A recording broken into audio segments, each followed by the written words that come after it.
My name, as I said, was Paul Hellyer. I'm a former Minister of National Defence for Canada. I served in 3 governments during a total of 23 and a half years as a Member of Parliament. Although as Minister of National Defence, I had sighting reports of UFOs. I was too busy to be concerned about them at the time because I was trying to unify the Army, Navy, and Air Force into a single Canadian Defence Force. And that itself was a kind of battle to the finish. So this was not high on my agenda. But about 10 years ago, I started getting interested due to a young man from Ottawa sending me material on the subject. I told him I was too busy to read it, but he had confidence that someday I would. He sent me a copy of Colonel Corso's book, The Day After Roswell. It took me a while to get around to reading it, but I took it for my summer reading in 2005 and was really impressed with what was contained in it. And what I thought to myself is there are huge issues here, huge issues. And the American people and the people of the world have a right to know what's going on because they're part of it. It's not just an isolated thing. And so after confirming the contents of the book with a retired United States Air Force general, I accepted the invitation of Victor Vigiani, who's over here somewhere, and his cohort, Mike Bird, to speak to a symposium at the University of Toronto. And I said, UFOs are as real as the airplanes flying overhead.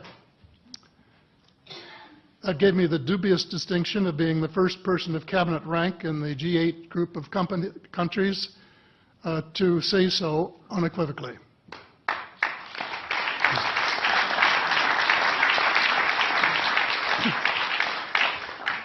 Since then, I've learned a lot from many sources, including a number of the fantastic witnesses that we have heard these last 4 days. They were so outstanding, I was just really blown away with them, the amount of information that was available. And I appreciate every single one of them. But because I'm not a ufologist, I'm a politician, there are only a few things that I want to add in that particular realm. First is that about in the 1960s sometime, there was a flotilla of UFOs headed south that crossed into NATO territory in Europe. And the Commander-in-Chief of the Supreme Allied Headquarters in Europe was naturally very shaken. Fortunately, or maybe divine providence, before the panic button was pushed, the flotilla turned around and headed back north. Obviously, they had thought maybe they were Russian, and they were very concerned about it. Anyway, the investigation was launched into this whole subject, and a document was prepared which concluded that at least 4 species had been visiting Earth for thousands of years. And this is my own view at this stage as well. So, except for that, there are just a couple of things that we've talked about that I'd like to refer to. And one was that we were referring to them as they until this morning when Linda Moulton Howe, I think she was the first one, actually named 3 different species. I have brought my latest book called Light at the End of the Tunnel, A Survival Plan for the Human Species, as an aide-memoire, and I name 5 different species here. I'm aware of more now. As a matter of fact, I saw a document just a few days ago that mentioned 20. And I think you, Mr. Chairman, were interested in some of the places they might come from. And I have in here Zeta Reticuli, R-E-T-I-C-U-L-I, Reticuli, the Pleiades, Orion, Andromeda, and the Altair star systems. So I don't think we can any more refer to them as they because they're not an amorphous mass. They are different species and consequently may have different agendas. I don't think we can say that they all have the same agenda any more than we could say that the United States, China, and Russia had the same agenda. Our real interests may be very similar, but as of now, our perceived interests are still quite far apart. One more observation before I begin what I want to say, and that is that we spent quite a bit of time talking about the 66-year-old cadavers.